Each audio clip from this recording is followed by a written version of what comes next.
In the middle of these rising tensions between the U.S. and Iran, we're lucky to have someone here who can talk about all this and other big issues. Secretary of State Mike Pompeo is with Gayle. He is here at the table. Thank you, Anthony. Secretary Pompeo is here in New York for a UN Security Council meeting on the Middle East. You were supposed to get in last night, but even weather affects the Secretary of State. Yes, ma'am. It's good to be with you this morning, Gayle. Were you in the Acela in the quiet car?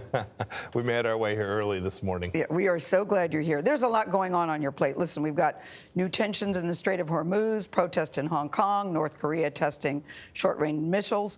But we're going to start with ISIS because it's on the front page of the New York Times where they say that ISIS is regaining strength in Iraq and Syria. What's the reality of that from where you sit? So President Trump's been very focused on this. We executed a plan with 80 other countries to defeat ISIS. We were very successful. Earlier this year, you said ISIS was done and done. Yeah, what we've always said is the caliphate's been gone and that there's always risk that there'll be a resurgence, not just from ISIS. There's risk from Al-Qaeda, other radical Islamic terrorist groups. President Trump is very focused on making sure that we apply the right resources against the problems set everywhere to protect the homeland and keep the American people safe. We'll do that. Is it gaining strength in your opinion? It's complicated. There's certainly places where ISIS is more powerful today than they were 3 or 4 years ago. But the caliphate is gone, and their capacity to conduct external attacks has been made much more difficult. We've taken down significant risk. Not all of it, but a significant amount. And we're very pleased with the work that we've done. Let's go to the Strait of Hormuz because top Iranian officials, as you know, are getting tough with us, saying the United States to act with wisdom. Another Iranian official said there would be grave consequences if the U.S. acts there. What's the situation in the Strait of Hormuz right now? Because people are concerned, Mr. Secretary, that we're about to stumble into a war. So the good news is we are acting with wisdom. It's wisdom to have withdrawn from the JCPOA, which was going to put Iran on the path to a nuclear weapon. And President Trump is determined not to let that happen. And so we have conducted our Middle East strategy and our work with Iran to say, nope, you can't conduct assassination campaigns in Europe. You can't conduct terror efforts from all across the Middle East. You're not going to build out a nuclear weapons program. And we've put in place a set of sanctions that have denied the Iranian regime wealth. And we can see that that is working. Hezbollah has less money. Some of the proxy forces have fewer resources. The Iranian leadership is having to make difficult choices about how to spend its now limited money. The previous administration wrote them a big check, sent across a pile of cash, and then opened up the Iranian economy so they could continue to grow their terror campaign all across the world. We'll never let that happen. We withdrew the deal, but we don't have a new deal in place. And people are saying that the sanctions are actually hurting the Iranian people. What do you say to that? The Iranian people know that the terror campaign, the revolutionary campaign that their leaders are undertaking isn't in their best interest. And I hope that the Iranian people work to change the behavior of the Iranian regime. Ultimately, they'll have to make that decision. And we're very hopeful that they will see a pathway clear such that this behavior, where Iran acts outside the normal course of what ordinary countries do, and they'll get their leadership to conform to what's best for the Iranian people. I know you can't give details, but can you say if there are back-channel talks going on right now to get the parties to the table? I just don't want to talk about it. It shouldn't read anything. I don't want details. I just say, are they going on? You shouldn't read anything into that. I'd say that whether there were or weren't. We just simply don't talk about those things in this administration. Can I focus on, can we take a look at the protests in Hong Kong now in its 11th straight week? Extraordinary pictures coming from Hong Kong. You know, there were violent protests at the airport, and now it's very peaceful but very big, over 1 million people in the streets. Does the Trump administration support the protesters in Hong Kong? President Trump captured this, I think, perfectly across the weekend when he said we support democracy, we support liberty. We very much want to make sure that those folks who have the desire in their hearts to protest, to speak out on behalf of their own freedom, their own liberty, can do so. They should do so in a peaceful way, and the Chinese government should respect their right to speak out in the way that they are speaking. I heard him say he did not want to see a Tiananmen Square and that this could have an effect on the trade talks in China. Is it?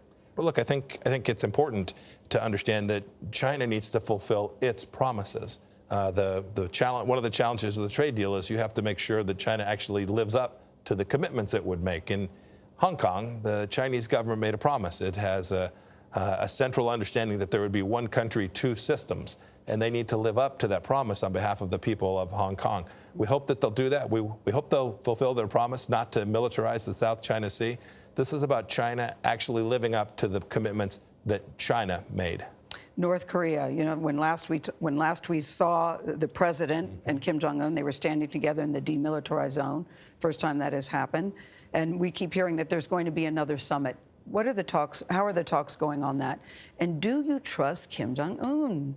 So Special Representative Began, who leads the negotiation effort on behalf of the United States, is actually in the region today, tomorrow. I think he was there yesterday as well. We haven't gotten back to the table as quickly as we would have hoped, but we've been pretty clear all along. We know there'll be bumps along the way. They're testing short-term missiles. They have fired short-range ballistic missiles. That concern you? This is true. Yes, I wish that they would not. Yeah. But in the end, Chairman Kim made a commitment to President Trump in Singapore in June of last year, where he said that he was prepared to denuclearize. Our team's effort at the State Department is to deliver that on behalf of the American people. President Trump's focus is exactly that, to keep the American people safe.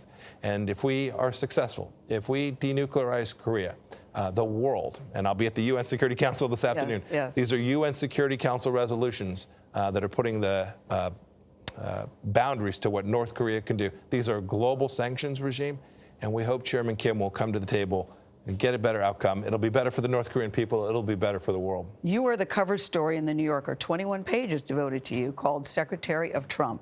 And it's interesting because it takes the evolution of you, Mike Pompeo, who grew up in Orange County, who I was surprised to see you like AC/DC. My younger days. I did not see that coming. I still like them today. Yeah, they call you, you've been called an old-fashioned American. Your dogs, golden retrievers, are named after generals.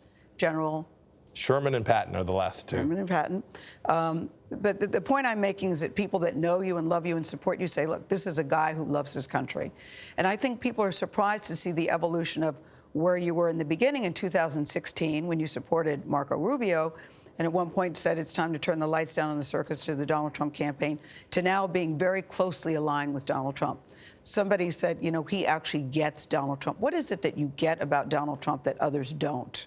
He cares deeply about America. And in the world that I've worked, I worked for him first as director of the Central Intelligence Agency, now as the Secretary of State. He wants to see the American people secure. He wants to grow our economy. He wants better lives for them. I see that. I've had lots of chances to engage with him. You see it now, though. In the beginning, you said authoritarian, time to turn the lights out in the circus. I'm curious because they say about you, you are very patriotic. You get this you get this country. You know, the president is not always accused of telling the truth. He's very loose with his tweets. It seems to be opposite of how you run your life. Yeah, I've enjoyed the privilege of working for President Trump. You know, the comments from back in 2016, it was a tough political campaign, and when I'm on your team, yeah, I am all in, as I was. And when my candidate left, I was all in for President Trump then as well, and I'm in for America today. You have a lot of support, Mr. Secretary. They say the State Department morale is better under your watch. People feel good about what they do, but you've got critics.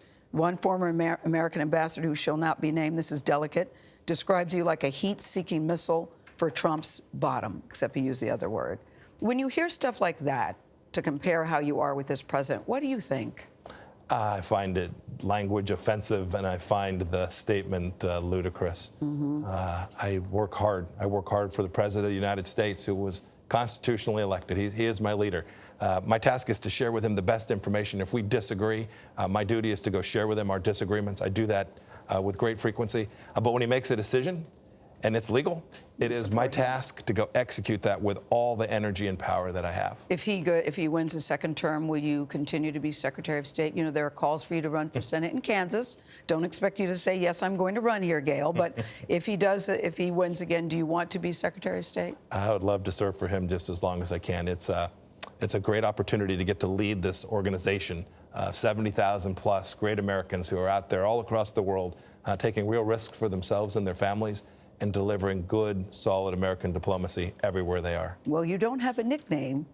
He hasn't attacked you on Twitter so far, so good. Yes, ma'am. Thank you, Secretary of State Gayle, Pompeo, thank for you. stepping in. It's always good to see you. Wonderful to see you, too.